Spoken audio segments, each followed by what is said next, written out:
Welcome to another episode of the Transfer Review, another morning in the transfer window, another mad morning probably as well. You'll be watching this, you'll know that this has been a frantic start to the window and there's plenty to discuss. Before we get into it and what you should look forward to today and across the next few days, please make sure you hit like and subscribe. Really helps us out and we'll continue to bring the best content in the news as we get it as the window continues. Let's start with Leeds. Let's start with Wilfried Gnonto, a player with a lot of eyes looking at him. Of course, a fantastic player, international for Italy, and was a real coup for Leeds when they got him for the amazing price that they did, if you can remember.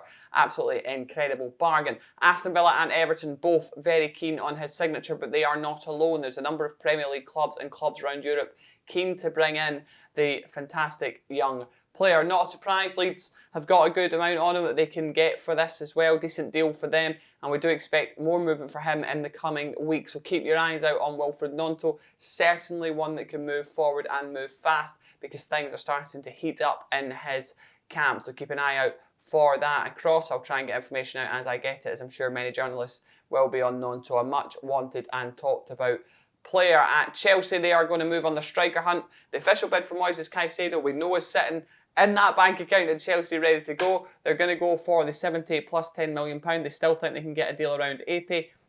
But they also need a striker too. Everybody knows that. Dusan, Vlahovic, Kolo Muani, Lautaro Martinez make that shortlist. Now my understanding is clear and still I'm going to press on with what I've been told and I'll report what I'm told, and that is that Mauricio Pochettino would like a pressing forward. This idea that floats around that Lautaro Martinez wouldn't be interested in a move to England is my understanding, complete and utter nonsense, and he actually would be very interested in a move to England and would love to work under Pochettino. He's got a great respect and relationship there as well, so that's certainly one to watch out for, not just for Lautaro Martinez but for Mauricio Pochettino too, who is a really big fan of the Argentine striker at Inter Milan. So keep an eye on that one. Vlahovic becoming more of an option due to that price point on him. Around the €50 million mark, starting to attract Chelsea. Certainly would be helpful for them. They've got a lot of areas to strengthen, haven't they? They'll not just add Caicedo in that midfield. You've obviously seen they've got talent coming in from South America. I expect more from that area as well from them. They still need to add a goalkeeper in there as well. And another probably starting more experienced midfielder as well. So plenty to come at Chelsea, potentially a 10 as well. Look out for the likes of Sherky or Wirtz, of more creative midfielders as well in there. So plenty to look at for Chelsea in the coming weeks. Up in Scotland at Rangers, it's getting busy as well. Cyril Dessers is set to be announced as the next signing for Michael Beale. Obviously Rangers have already added numerous players and Dessers set to come in. Still a chance for Danilo to come in as well. We spoke about that yesterday at Feyenoord. Someone Rangers really like, but there could be outgoings too.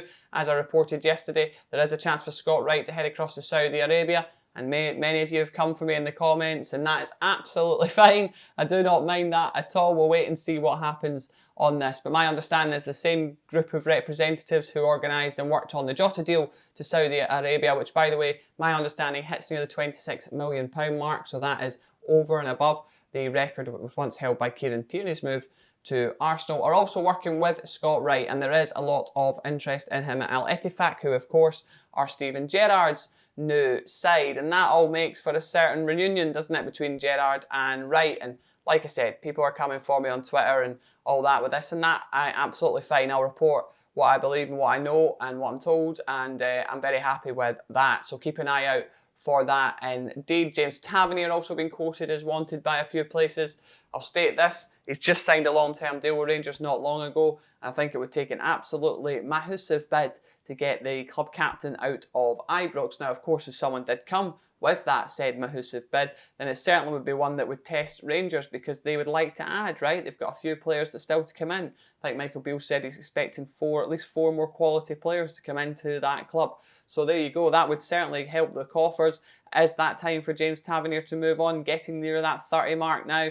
A player that's been amazing for Rangers. Good argument for him being their best player as well. Certainly single-handedly pulled them through plenty of ties, and in that Europa League run was absolutely unbelievable, wasn't it? Being top scorer from right back is just absolutely ludicrous, and he's been one of Rangers' top scorers from that position for a number of years now. So it would take a huge bid to get him out of Rangers.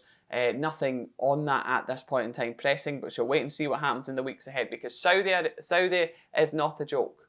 It's not a joke. It is something that they're absolutely pressing on with, and we are just thinking of players, I think, from your Cities or Chelseas and stuff, but they're looking to build a league, and that requires all sorts of players from all sorts of places to do such a thing, and they have got £20 billion worth of finance at their disposal to play with, and that is certainly what they are doing. You've seen who's already arrived, with the Jota, for example, from Celtic going there, all the players from Chelsea going there as well, Karim Benzema over there as well, so a massive deal's being done all the time, and certainly an opportunity for players to go and get a good deal for themselves, and who could blame them if they do that? There's certainly some contention around this, but let's be honest, if we're all offered triple the wages to do our jobs, most of us are taking it, if we're being honest with ourselves, aren't we? So you can understand why it becomes an attractive option for clubs. Moving away from Scotland though, a bit further down south, let's go to Newcastle. And what is the situation with Chiesa? And this is a really interesting one. It's been asked me a few times about Chiesa. What a player at Juventus, a real talent, isn't he? Someone that has got bags of ability, would light up the Premier League, I believe. He's certainly shown what he can do. Had a few injury niggles here and there, perhaps would be a worry.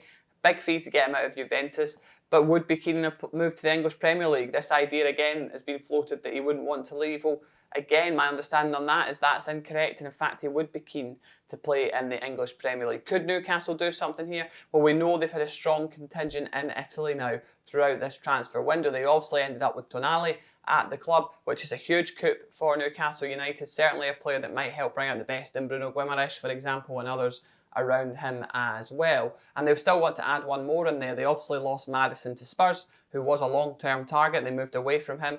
They looked at Dominic Szoboszlai, who's now ended up at Liverpool as well. So could they add one more in? They look at Vega, for example, others like this who could end up there. But Chiesa, on the wing would be certainly a doable deal for Newcastle. They've got the finance to do it, haven't they? They're not short of cash. He's a player that fits the mould of Eddie Howe. He's young, he can get better as well, and he certainly has got that star spark that maybe Newcastle are looking to add as they head into the Champions League as well. But I will say there will be some English talent coming in, we do think. A bit like a number of clubs in England, they're dictated by that homegrown status model. Newcastle less so than others. They've obviously got a few English players in the squad, your Willocks and co, but they are dictated to by that homegrown status as well as others. So they might have to move in that area, so keep an eye out on that. Potentially another striker out at Newcastle as well. They could get a third in to help the likes of Callum Wilson, Alexander Isak, and just an opinion, but I think Alexander Isak is going to be unbelievable next season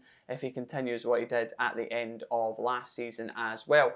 And moving into Arsenal, they've obviously confirmed Declan Rice. You'll know that this morning. If you didn't see it last night, you'll wake up to the news. That is done and dusted. The structure of the payment has been agreed now between West Ham and Arsenal. We knew that the amount is agreed and the player was moving and that was all happening, and it was just talks over the structure of the deal. Well, that is now well and truly done. Arsenal set to sign Declan Rice. Medicals booked, and by the end of the week, my report was he will be in. And my report also states by the end of the week there will be another, and that is Jurriën Timber. He will also be joining at centre back for Arsenal. Very, very confident, very advanced on that now. But that could make room for Rob Holding to leave the club, who Arsenal are open to loaning out or selling permanently for the right amount of money. Really interesting one, this, for Rob Holding.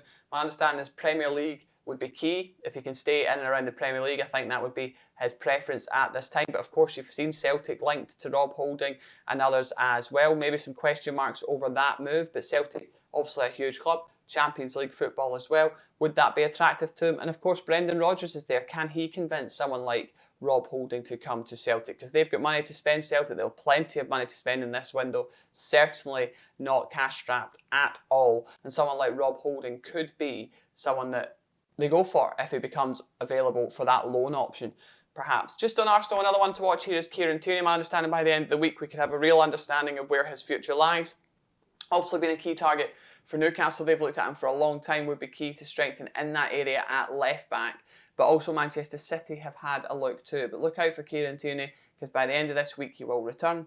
And we understand that we will be hearing more about where his future lies at the end of the week. So keep an eye out for that. Certainly so much going on at this point in time. It's been such a busy start to the window, and don't forget we're only in July. There's still, well, just under 2 months left to go of this window. So I hope you're keeping your caffeine up. I hope that you're keeping up, and make sure you like it, subscribe so you can keep up with us as we continue to bring the content and the news across the transfer window. Thanks so much for watching, and I'll see you in the next one. Cheerio.